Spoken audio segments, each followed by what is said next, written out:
پہلے تو ایک بات اور بتا دی جائے کہ اس کی کئی وجوہات ہیں کہ یہ دن کس طرح سے خوشی کا،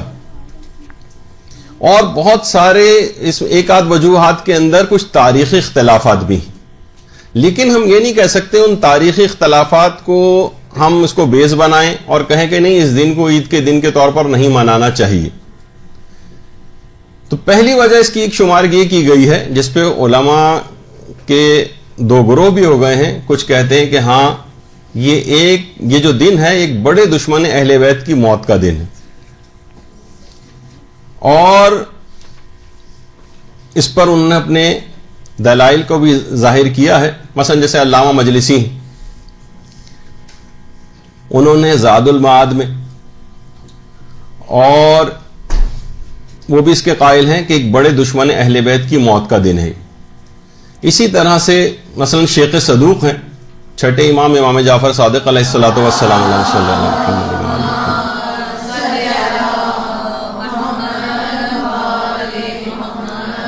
وہ روایت کرتے ہیں کہ ایک بڑا دشمن اہل بیت اسی 9 ربیع الاول کے روز جو ہے وہ قتل ہوا ہے۔ شیخ صدوق بھی اس کے قائل تھے۔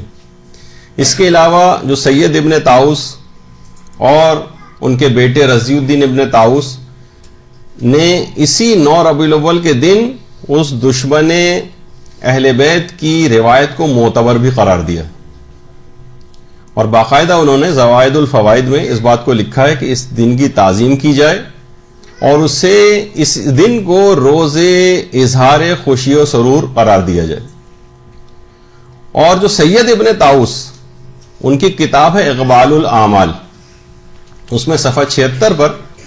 انہوں نے لکھا ہے اس بات کا کہ یہ دن ایسے افراد کی نابودی کا دن ہے کہ جنہوں نے خدا اور رسول کو حقیر سمجھا اور ان کی دشمنی پر کمر بستہ ہو گئے۔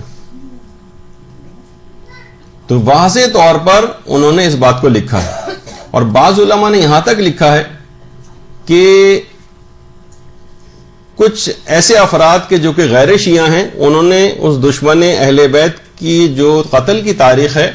اس کو تبدیل کر دیا ہے۔ اسی وجہ سے تاریخ میں اختلافات ایک دم سے ہو گئے اس سلسلے میں کہ آخر کچھ کہتے ہیں فلاں تاریخ ہے، کچھ کہتے ہیں فلاں تاریخ ہے، جن کا میں جان بوجھ کر اس وقت ذکر نہیں کر رہا ہوں ان تاریخوں کا بھی۔ تو اس کو مشتبہ انہوں نے کر دیا تاکہ اس مخصوص دن لوگ خوشی کا دن نہ قرار دے دیں۔ تو ایک وجہ یہ ہے، اور یہی وجہ ہے کہ جو صاحب جواہر شیخ محمد حسن، جن کی بہت مشہور کتاب ہے جواہر الکلام، باقاعدہ وہ بھی اس بات کے قائل ہیں کہ وہ دشمن اہل بیت اسی 9 ربیع الاول کے دن ہی قتل ہوا ہے۔ البتہ کچھ علماء ایسے ہیں کہ جو کہ اس مخصوص دن اس کی موت کے یا اس کے قتل کے قائل نہیں، بلکہ ایک اور تاریخ بتاتے ہیں، لیکن اس سے بھی کوئی فرق نہیں پڑتا ہے کہ اس وجہ سے ان تاریخی اختلافات کی وجہ سے ہم اس دن کو خوشی کا دن نہ قرار دیں، کیونکہ کچھ اور وجوہات بھی ہیں جو زیادہ محکم ہیں کہ جن کی وجہ سے اس دن کو خوشی کا دن قرار دینا چاہیے۔ البتہ ایسا نہیں ہے کہ یہ بات بالکل غلط ہے، بلکہ اتنے بزرگ علماء جن کے ابھی ریفرنسز دیے وہ اس بات کے قائل ہیں۔ البتہ زیادہ رجحان جو موجودہ زمانے میں مجتہدین ہیں وہ ان کا یہ ہے کہ نہیں اس دن نہیں بلکہ کسی اور تاریخ کو وہ قتل ہوا ہے۔ اچھا، اس میں ایک روایت ہے جس کو روایت احمد ابن اسحاق قمی کہا جاتا ہے، جس کی سند پر بھی علماء نے کافی بحث کی ہے۔ کچھ اس کو معتبر مانتے ہیں، کچھ اس کو غیر معتبر مانتے ہیں، اور زاد المعاد میں علامہ مجلسی نے، اور جیسے کہ ابھی اس سے پہلے ہم نے جو ہے وہ آپ کی خدمت میں عرض کیا کہ سید ابن طاؤس نے رضی الدین ابن طاؤس زوائد الفوائد میں اس روایت کو لکھا ہے۔ یعنی یہ جو روایت ہے احمد ابن اسحاق قمی کی، دیکھیے احمد ابن اسحاق قمی یہ حضرت امام علی نقی علیہ السلام، اللہم صلی علی محمد،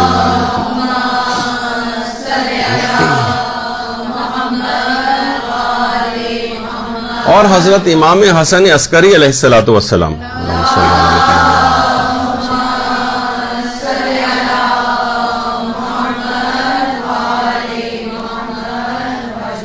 یہ ان دونوں کے خاص اصحاب میں سے تھے،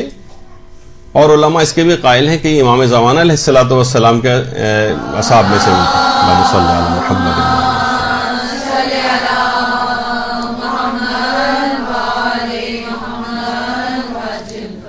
تو دو راوی محمد اور یحییٰ نام کے، یہ 9 ربیع الاول کے دن احمد ابن اسحاق قمی جو کہ بہت جلیل القدر صحابی تھے، ان دونوں اماموں یا تینوں اماموں کے، ان کے گھر گئے تو دروازہ کھٹکھٹایا، عراقی ایک کنیز باہر نکل کر آئی، کہا کہ ہم امام کی خدمت میں حاضر ہونا چاہتے ہیں۔ کنیز نے کہا ہم احمد ابن اسحاق قمی سے ملنا چاہتے ہیں۔ کنیز نے کہا آج تو عید کا دن ہے اور وہ اعمال عید میں مصروف ہیں۔ اچھا، یہ دونوں اشخاص محمد اور یحییٰ، انہوں نے کہا سبحان اللہ، عید کا دن؟ شیعوں کی تو 4 عیدیں ہیں، عید فطر ہے، عید قربان ہے، عید غدیر ہے، اور جمعے کے دن کو بھی عید کا دن کہا گیا ہے، یعنی خوشی منانے کا دن۔ کنیز نے کہا کہ احمد ابن اسحاق قمی نے امام علی نقی علیہ السلام سے روایت نقل کی، اللہم صلی علی محمد و علی محمد۔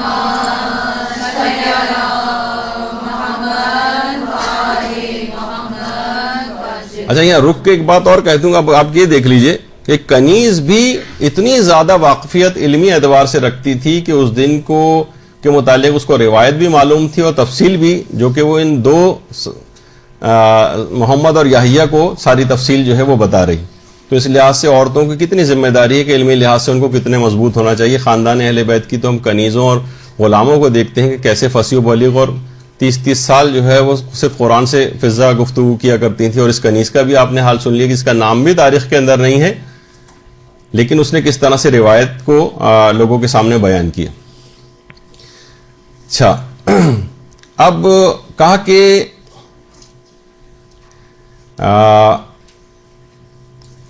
یہ دن، آج کا دن جو ہے 9 ربیع الاول،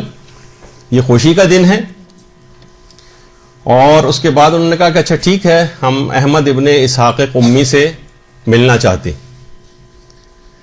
احمد ابن اسحاق قمی ان دونوں افراد سے ملنے کے لیے باہر آئے۔ جب باہر آئے تو دیکھا کہ بہترین لباس پہنا ہوا ہے اور بہترین خوشبو لگائی ہوئی ہے۔ انہوں نے کہا کہ ہم کیا دیکھ رہے ہیں آپ کو اس حالت میں، یعنی بہترین لباس، بہترین خوشبو؟ کہا کہ ہاں، آج 9 ربیع الاول ہے اور عید کا دن ہے، اور میں ابھی اس عید کے دن کے غسل سے فارغ ہوا ہوں، اور اسی دن 9 ربیع الاول کے دن جب میں امام حسن عسکری علیہ السلام کی خدمت میں گیا،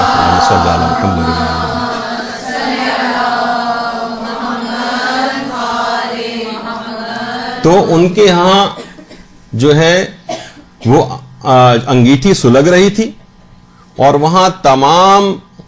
ان کے گھر کے افراد، امام کے گھر کے افراد اچھے کپڑے پہنے ہوئے تھے اور خوشبو لگائے ہوئے تھے۔ جب میں نے عرض کیا کہ یابنا رسول اللہ، آج کوئی کیا تازہ یوم مسرت ہے؟ تو امام نے فرمایا کہ ہاں، آج 9 ربیع الاول کا دن ہے، اور ہم اہل بیت کے لیے اور ہمارے ماننے والوں کے لیے آج کا دن یوم عید ہے۔ اور پھر امام نے اس دن کو یوم عید کے طور پر منانے کے لیے ایک طویل جو ہے وہ روایت اس سلسلے میں جو ہے وہ پیش کی، اور اس کے بعد فرمایا کہ حذیفہ یمانی ایک دفعہ امیر المومنین علی ابن ابی طالب علیہ السلام کی خدمت میں آئے۔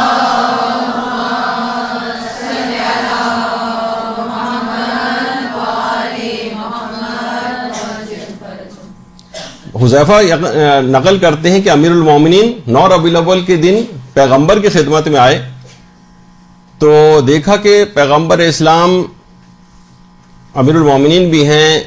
امام حسن بھی ہیں، امام حسین بھی ہیں، ان کی طرف دیکھ کر پیغمبر مسکرائے اور فرمایا کہ آؤ میرے ساتھ بیٹھ کر کھانا کھاؤ، آج کا دن تمہارے لیے برکت اور سعادت کا دن ہے، 9 ربیع الاول کا دن۔ پیغمبر مسکرا رہے تھے اور فرمایا کہ اس روز خدا اپنے اور تمہارے دشمن کو ہلاک کرے گا اور تمہاری ماں کی دعا کو قبول کرے گا۔ باقاعدہ یہ پیغمبر نے جملے ارشاد فرمائی۔ علماء نے اس واقعے کو لکھ کر ایک بات اور بیچ میں بیان کی ہے کہ غالباً یہ وہ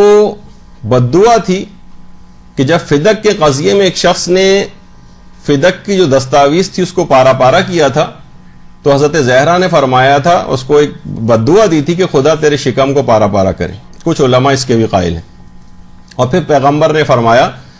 کہ اس دن خدا ہمارے شیعوں کے اعمال کو قبول کرتا ہے. اور اس کے بعد پھر ایک تفصیلی روایت جو ہے وہ اس سلسلے میں امیر المومنین نے پیش کی، جو آپ کے سامنے اس وقت آ رہی ہے، کہ امیر المومنین نے حذیفہ سے فرمایا کہ آپ کو یاد ہے کہ جب آپ میرے سردار رسول کے پاس آئے تھے تو میں اور حسنین آپ کے ساتھ کھانا نوش کر رہے تھے. حذیفہ نے کہا اے رسول کے بھائی ہاں ایسا ہی ہے. امیر المومنین نے فرمایا اللہ وہی تو ہے جس نے اس 9 ربیع الاول کے دن آل رسول کے عین مطابق اقرار لیا اور میں اس دن کے 72 نام جانتا ہوں. حذیفہ نے کہا یا امیر المومنین اگر آپ پسند فرمائیں تو مجھے وہ اس دن کے وہ نام عطا فرمائیں جو 9 ربیع الاول کے نام ہیں. اس کے بعد امیر المومنین نے وہ نام بتانا شروع کیے کہ یہ سکون کا دن ہے، یہ غم سے نجات کا دن ہے، یہ دین غدیر ثانی ہے، یہ بدلہ لینے کا دن ہے، یہ بوجھ اتارنے کا دن ہے، یہ سب سے بہتر دن ہے، یہ قلم اٹھانے کا دن ہے. اب اس کے اوپر ہماری تفصیل سے بات ہوگی. یہ پہلے دن کا دن ہے، یہ عافیت کا دن ہے، یہ برکت کا دن ہے، یہ بدلے کا دن ہے، یہ اللہ کی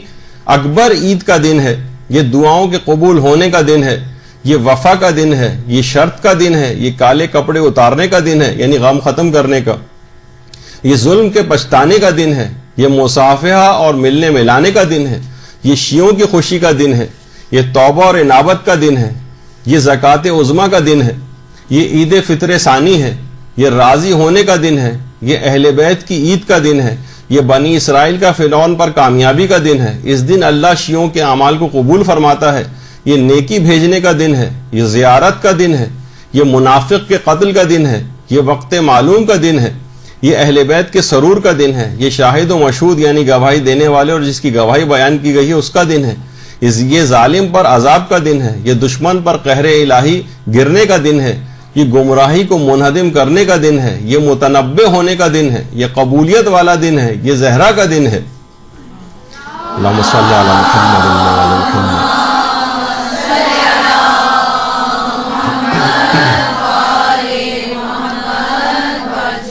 یہ منافق کی حکومت کے خاتمے کا دن ہے، یہ ادائیگی کا دن ہے، یہ مومن کو آرام ملنے کا دن ہے،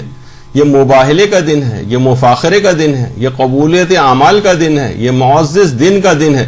یہ مظلوم کی کامیابی کا دن ہے، یہ زیارت و محبت کا دن ہے، یہ گناہان کبیرہ سے پرہیز کرنے کا دن ہے، یہ ایک دوسرے کی زیارت کرنے کا دن ہے، یہ نیک عمل کے کشف کا دن ہے، یہ واعظ و نصیحت کرنے کا دن ہے، یہ عبادت کرنے کا دن ہے اور یہ سر تسلیم خم کرنے کا دن ہے. درود بھیجیے محمد.